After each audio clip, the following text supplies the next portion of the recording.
character for a lot of little kids, and it helped Doreen very, very much during the 28 hours that she was in the bombshell hiding.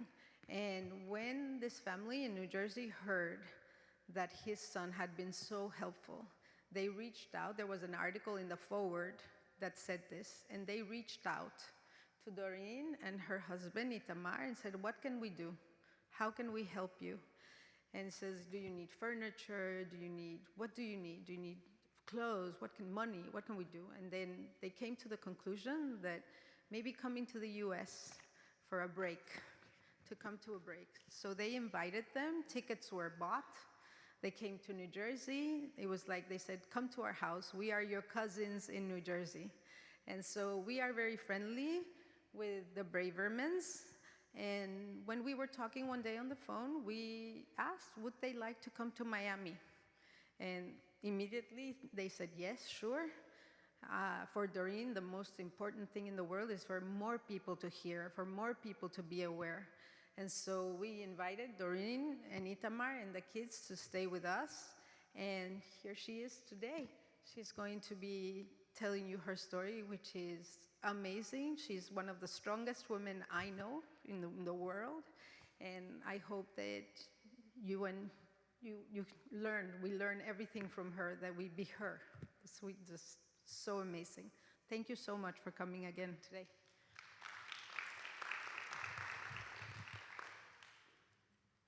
You can put it anywhere you want. Huh? I'm going to go there.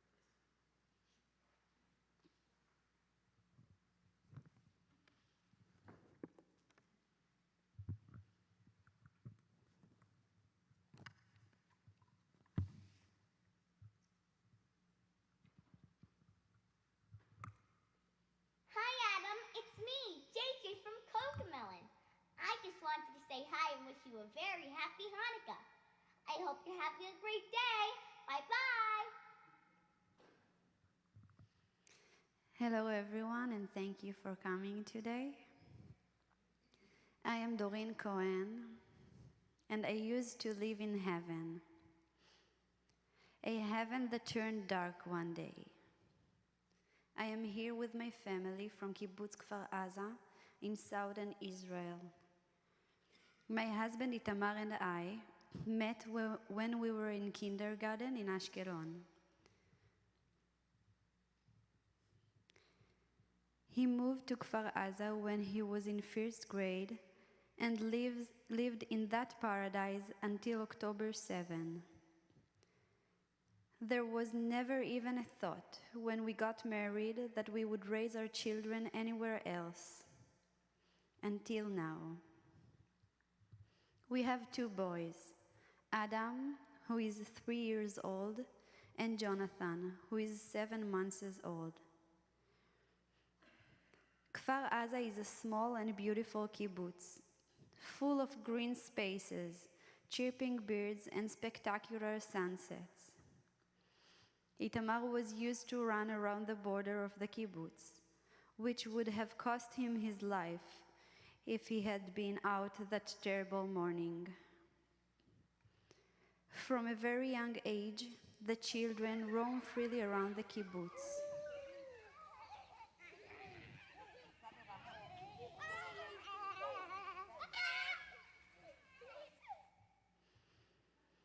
We always felt a strong sense of security, even though from time to time there were Tzeva Adom sirens as rockets were launched toward us. But we were used to it, and we knew how to act accordingly. That was part of life in southern Israel.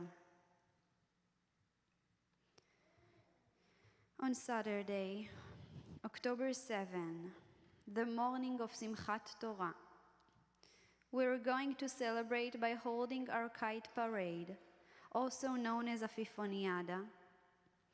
Each year, we flew kites symbolizing peace near to the border, so our neighbors could watch. Ironic. But instead, at 6:30 a.m., sirens went off. We ran to the bomb shelter in our home, which also was Adam's bedroom, and sealed the door and window. The children were still asleep. Suddenly at 7 a.m. came the moment that changed our lives forever. From the bomb shelter window, we heard shouting in Arabic and gunshots. And that's when we realized that the terrorists had invaded our kibbutz. It was not part of life in Israel. At least not part of life in Israel we knew.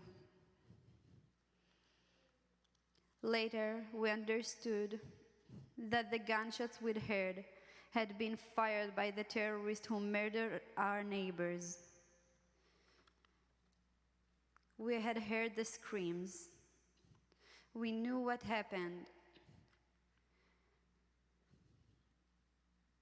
Our neighbors who survived were the 10-month-old twins orphan that many of you may have heard about. Itamar grew up with Hadar, their mother. The familiar scream we heard, her last sound. It was horrible. Fear permeated every bone of our bodies. I called the police and begged for help. Itamar ran into our bedroom and grabbed his handgun. The bomb shelter didn't have a lock, so we moved Adam's bookcase to block the door. And then we waited. You don't know me, but I was not much of a religious person before this day. But in Adam's room, in our bomb shelter, I opened a book of Psalm that was sitting on his bookshelf. I literally opened to the middle of the book. Psalm 18 were the word before me. And the story was of King David hiding in a cage from King Shaul. And it was dark, and he heard bombs outside, and he was describing the fire he saw. In print it said, "Blessed be God who rescued me from my enemies and saved me from Hamas." I did not look for this passage. I had not even read these words before. But they found me, and I'm here today because God did save me.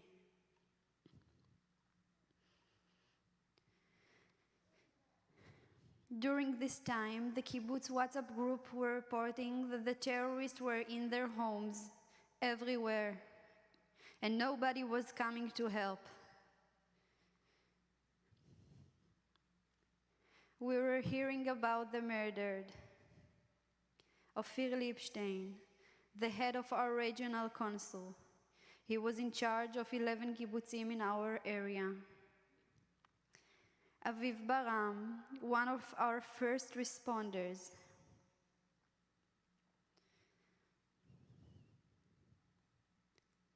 Yuval Salomon. Itamar's best friend.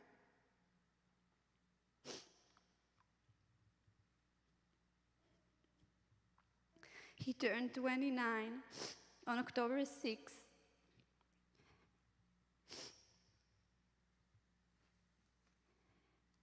We talked about how we would celebrate his 30th, joked that we would have to shut down Tel Aviv for him.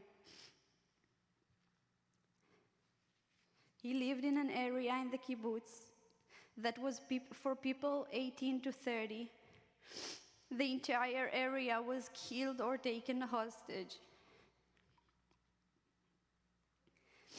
At 10 a.m., there was an electricity outage. We were left in total darkness and with very little reception. Time passed, and it became difficult to keep the children quiet and stop them from crying. We told Adam there was a dangerous storm outside. What do you say to a 3-year-old? Slowly, the batteries in our phone were running out. But worse than that, the oxygen in the shelter was running out. In a situation where you already felt like you could not breathe, we could barely breathe. At 2 p.m., a small force of soldiers entered the kibbutz for the first time. We were sure that they would rescue us very soon. They had to. How could this be lasting so long? My parents felt helpless. They were 10 minutes away, but a ward apart.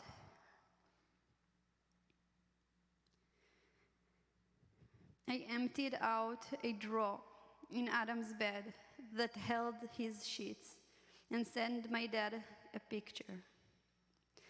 This is where Jonathan will be. My plan was that I just put him in the drawer if something happened to us. My dad could not reach us, so he got his car with his pistol. He thought he could save us, but the army turned him back. Itamar's parents were stuck in their house, only 5 minutes walk from us. The windows in their home were blown out as they hid in their own bomb shelter, but they remained safe. After his parents were rescued by the army, the terrorists blew up their house, leaving the Shabbat Chala.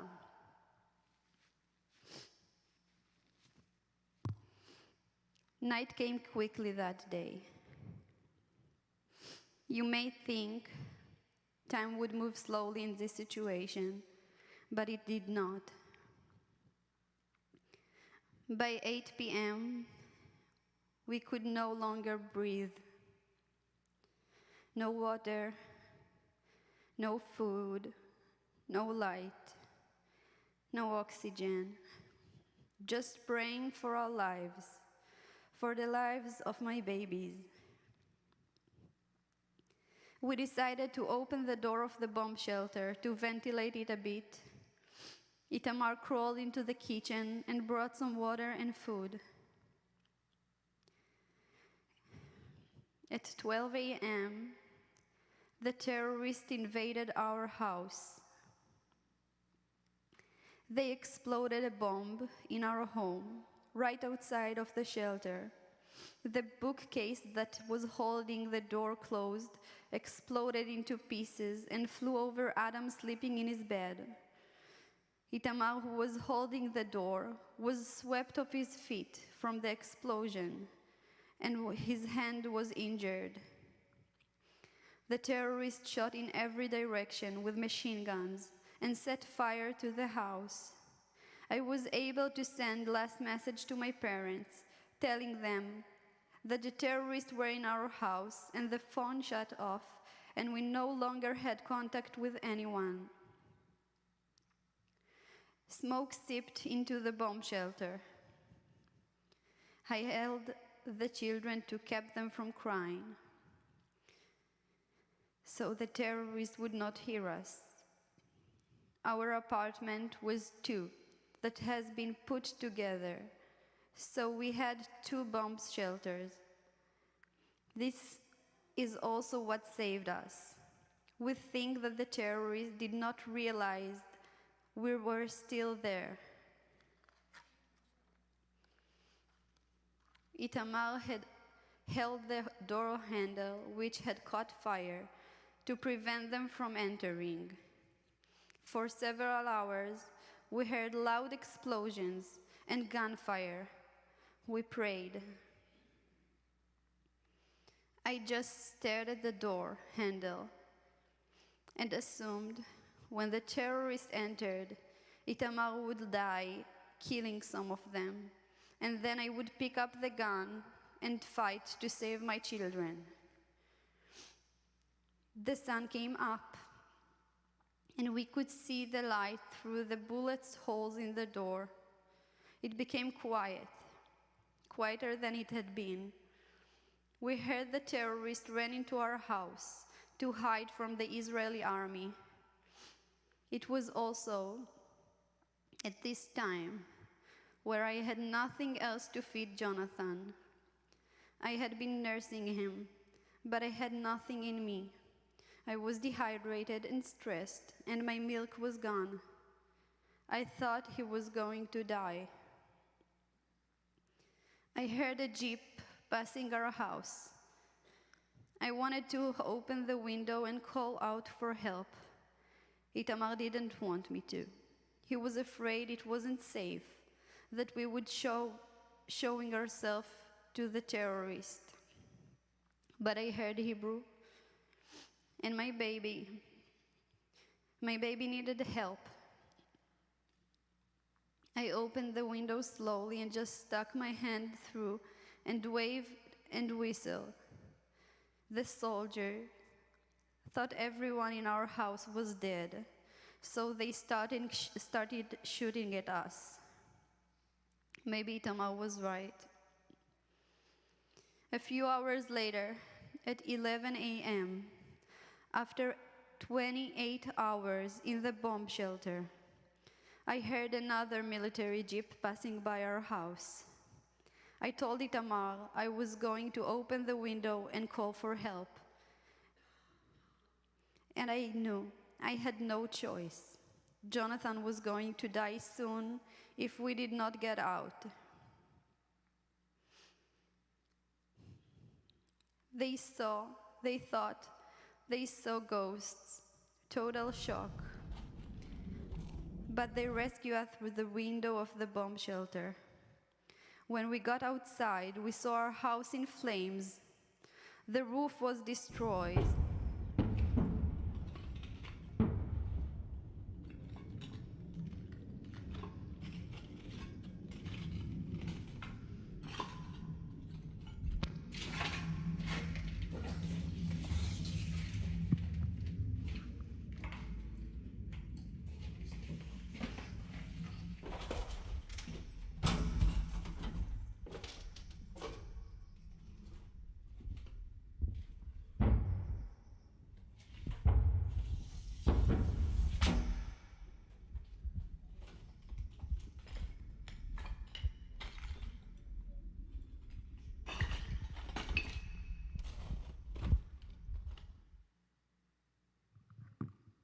The roof was destroyed, walls gone, everything gone, but not us. We were still standing there. As it turned out, the explosion we had heard at night were missiles that the army had fired at the terrorists in our house. They believed that we were dead. All the neighbors who came out at night and saw our house looking like a huge ball of fire were already mourning us.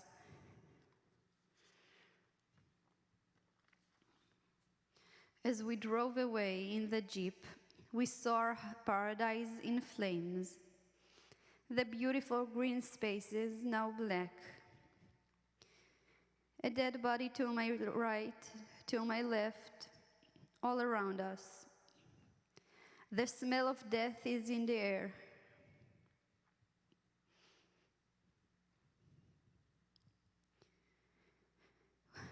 We arrived at the gas station where all the survivors from the kibbutz were taken. It was like we were back from the dead. From there, we were evacuated to kibbutz Shfaim. All the survivors from our kibbutz are there and will probably be there for a long time to come. 68 dead, 18 hostages. 11 have been returned, 2 were killed, 5 are still being held hostage. 5.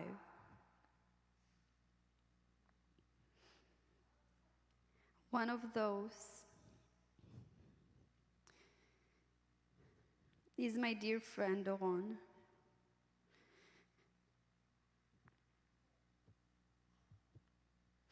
Doron Steinbecher.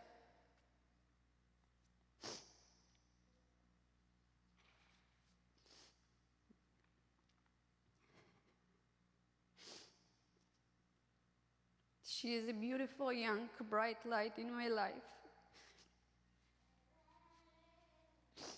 And the last I heard from her was a voice message on October 7, where she said, "They caught me, they caught me." In the background, the terrorists are screaming Allahu Akbar.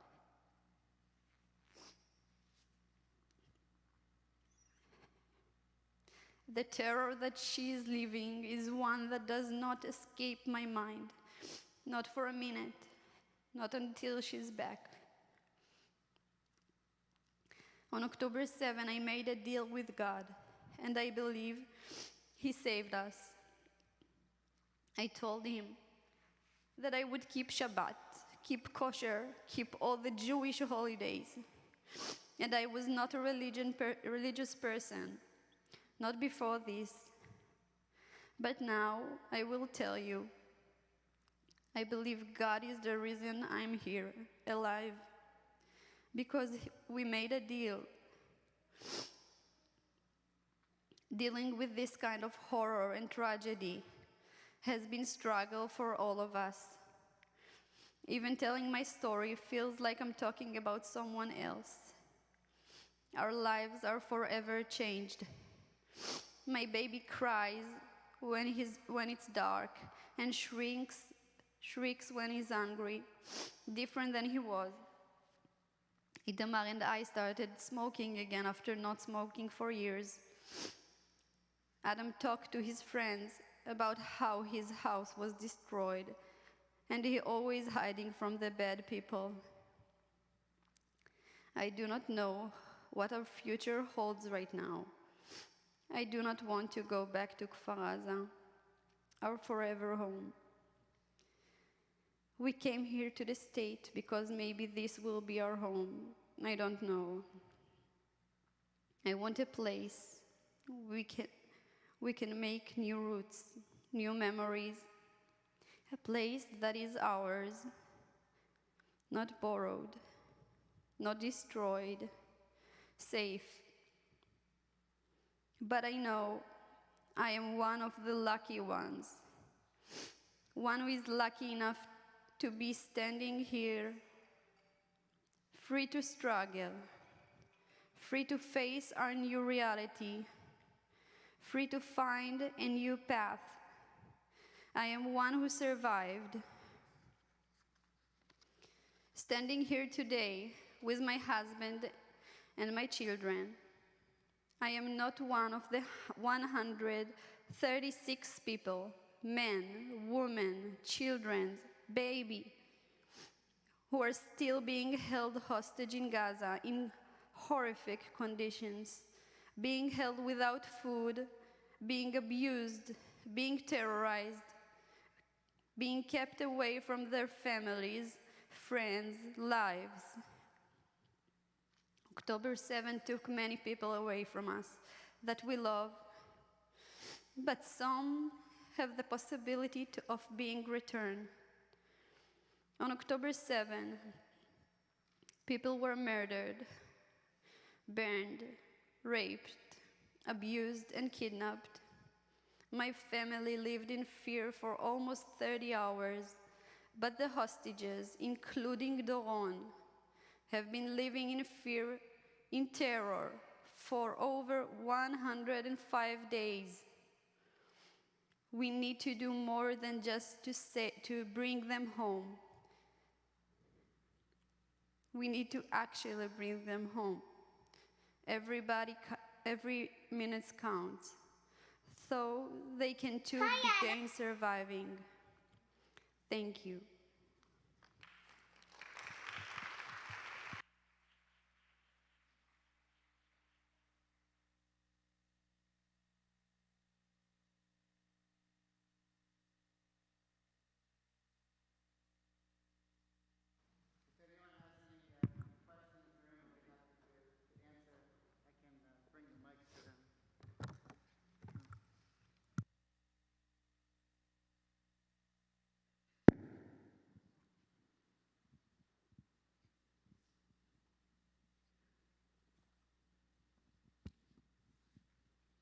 Thank you. Not a question, just a comment from the bottom of all of our hearts. Thank you for sharing your story.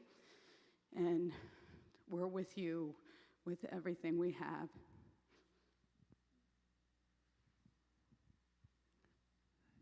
Anyone else want to ask any questions? Yeah.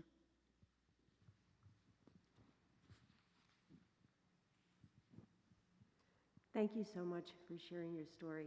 I was there last week at Kfar Aza, and it's so important that you share with us your story, as painful as it is, so that we all now bear witness and have the responsibility to share your story forward, because the world has a very short memory, and a lot of the feeling is that Israel should get over it, go on with their lives. But having just been there, the whole country is the walking wounded. And I so appreciate you being here, and I feel it's my responsibility also to share what I saw. Thank you. Maybe you can just stand and speak real loudly.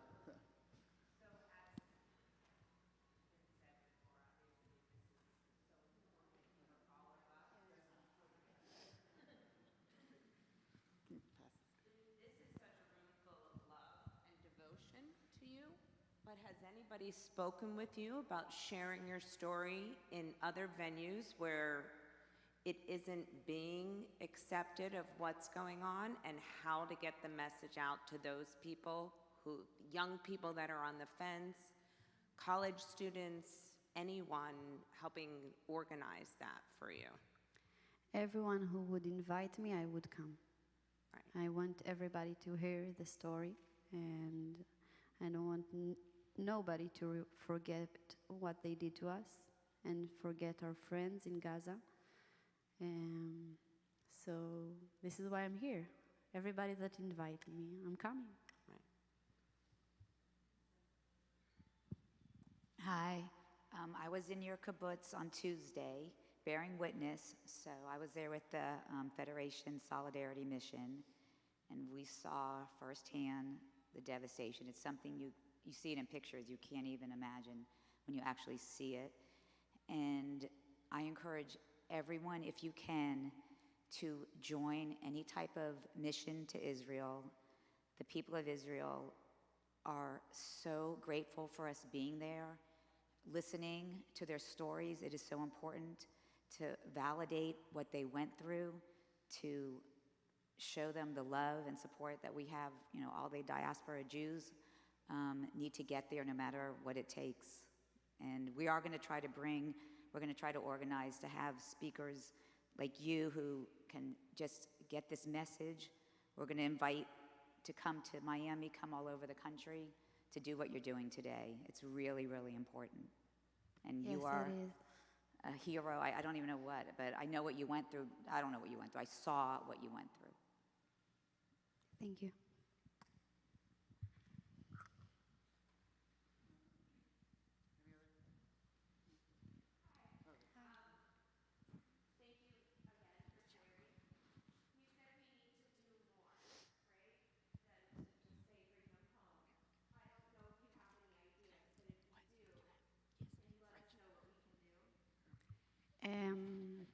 Actually, I don't have much ideas. If I had, I would do that. And this is my way to make everybody knows about them and be sure that nobody's forget them. But I think this is something that all of you can do on the social media and calling people and telling all the world about what happens to us, and make sure that nobody will forget, because it's really sad for me to see that here all the news speaking only about the Palestinians. So we need to get people hear our voice, Israel voice, and pray.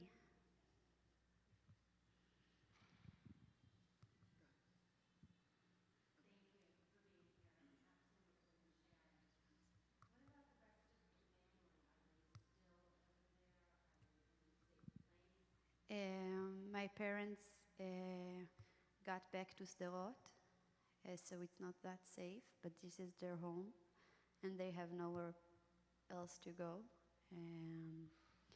Itamar's parents were in Shfaim until, I think, last week, and then they moved to Ashkelon because they couldn't live in small apartment, a small hotel room anymore.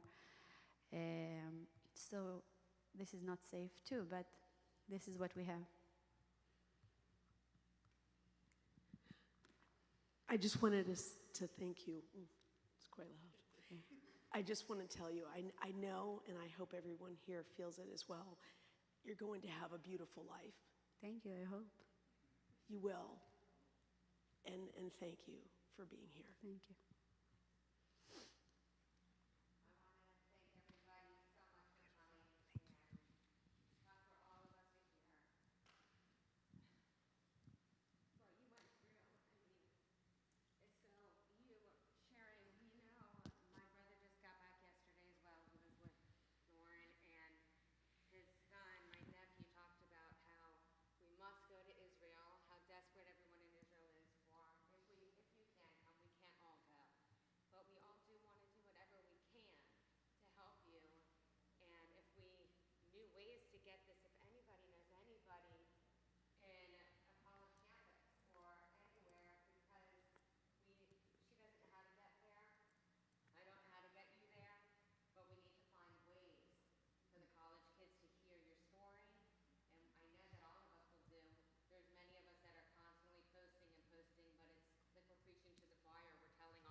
Thank you. We actually have Bravermans did to us. We didn't ask who, but we have. I'm sure you wouldn't Thank you. ask, but you know that Yes. whatever anybody can do to help. This is not the purpose that I'm here, but No, thank no, you. no. Yeah. We know you're here to share your story, Yeah. and there's nothing more important than sharing your story. Yes. And we're here to support you. Thank you. Elizabeth?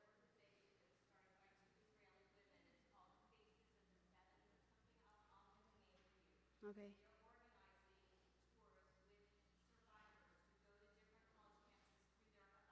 Mm-hmm. Okay.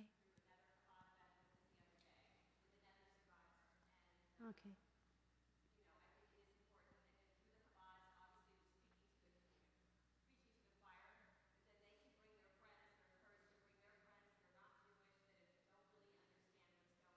Mm-hmm.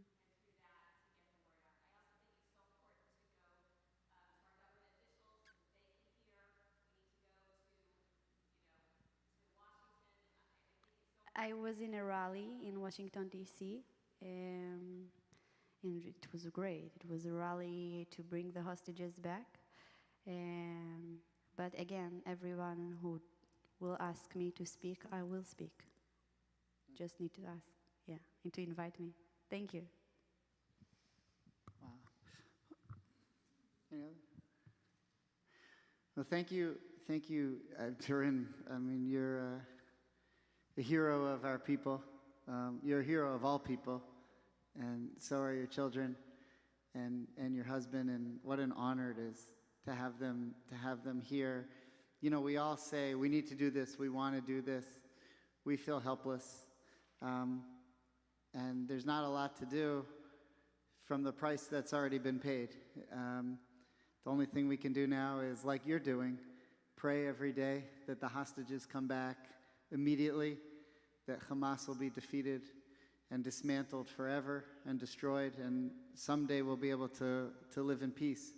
I've been to Kfar Aza many times, and they, you know, the people who live in what they call the Gaza envelope, the areas, the Jewish areas that surround Gaza, they say that before October 7th, they used to say, you know, it's heaven 90% of the time, and 10% of the time it's hell. Because 10% of the time they have rockets being fired at them, and they have to be in the bomb shelters. But 90% of the time, it's 95. the most beautiful. 95%, okay. 95% of the time, It's Gan Eden. It's heaven. In fact,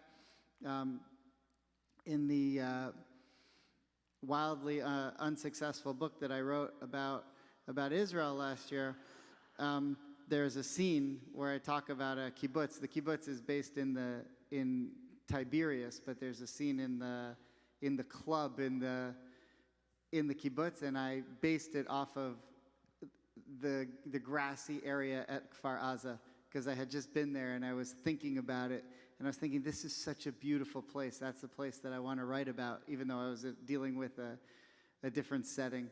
I just want to end by saying this. You know, over the last few days, I've engaged a few very anti-Israel people online. I've seen, because, I've been in some different chat groups where people are just blasting Israel, and I go in and try to explain to them why we have a completely different view. And in a nice way, I tell them, it's easy for you because you make up the facts as you go. And everything you're saying is not true. It's a little tougher for me to explain to you why everything that you know about Israel is wrong. Now, the people that I'm talking to are in places like Morocco. And Morocco is not one of the more anti-Semitic places comparatively to, but imagine what education is like for students in Iraq. When you're a 5th grader or a 4th grader and you go to school in Iraq and they cover the 1948 war, what do you think those kids are being taught? Imagine what it's like to be a student in Algeria, in Indonesia, in Iran, forget it, in Libya, even throughout Europe. The stuff that people are learning is so false and so absurd and so ridiculous that it's gotten them to the point that they look at people like Dorin and say, it doesn't bother us what happened on October 7th because you've been doing this to the Palestinians since 1948. And they don't have a clue what's actually happened. So when they say that, I don't know, where did your family come from before you came to Israel? Libya. Okay. No, I'm from Libya and Yemen, and Itamar Libyan and Turkish. If you ask any Palestinian, they'll tell you that her family deserves to die because they're white colonizers who've come into Palestine and displaced and bulldozed the homes of native Palestinians that have been there for thousands of years. Now, I don't know why your family came from Libya and Yemen to Israel. Probably, though, it was because it wasn't so great for Jews in Libya and Yemen whenever they came. In other words, they were kicked out. They were forced out, and if they didn't leave Libya and Yemen, they probably wouldn't have survived. But everything that they know, and by the way, all the stuff that kids in America are learning today is coming from this same false Palestinian narrative that's been spread around the world. And there's a saying that a lie gets around the world before the truth gets out of bed. And this is what have happened. So one of the things that's difficult is, now, yesterday online, I convinced 2 Muslims not to hate Israel. I have 1 billion more to go. I'm almost there. So it really can't be done because there's billions of them, and there's so few of us. But I think, and I talked about this in Torah study last week when we were thinking about Martin Luther King. Do you know that Martin Luther King weekend always comes out every year right when we're beginning Exodus, right when we're beginning the Torah reading of Exodus and we're learning about Moses? And there's a lot of comparisons between Martin Luther King and Moses. And a lot of the things that Dr. King said in his life mirrored some of the things that Moses. If you ever want to be inspired, Google his last speech to the sanitation workers in Memphis when he said, "I may not get there with you, but mine eyes have seen the glory of the promised land. It's incredibly powerful. But the one thing that Dr. King knew, and the same thing that Moses knew when he went to see Pharaoh, was that even though they might not get there, they were at peace with themselves because they knew that they were right. They knew that their plea was just. And so no matter how long it takes us, and it may never happen, to convince the rest of the world that Jews belong in Israel, that we didn't steal anyone's land, that we offered everyone peace time in and time again, and every time we offer peace, they said no. And they continue to say no, and they continue to kill us for it. And that we're not white colonizers who've displaced a native colored population. That more than 50% of Israeli Jews are not Caucasian. No matter how hard it is to express the facts to people who don't believe, we continue to do it because we know that we're right. And if you had any doubt about whether our plea is just, so thank you. You're amazing. You're incredible. We love you. And we'll do everything we can to stand by you. Thank you very much. So keep keeping Shabbat. Keep keeping kosher. The rest of you, keep keeping Shabbat. Keep coming to shul. Get your stickers. I want to wish everyone Shabbat Shalom. If you want to come up and greet Dorin, I imagine it would be okay. Ulai litztalem. If you want to come and take a picture with her or just tell her how much you love her, we'd be delighted for that too. So Shabbat Shalom, everyone. Thanks for coming.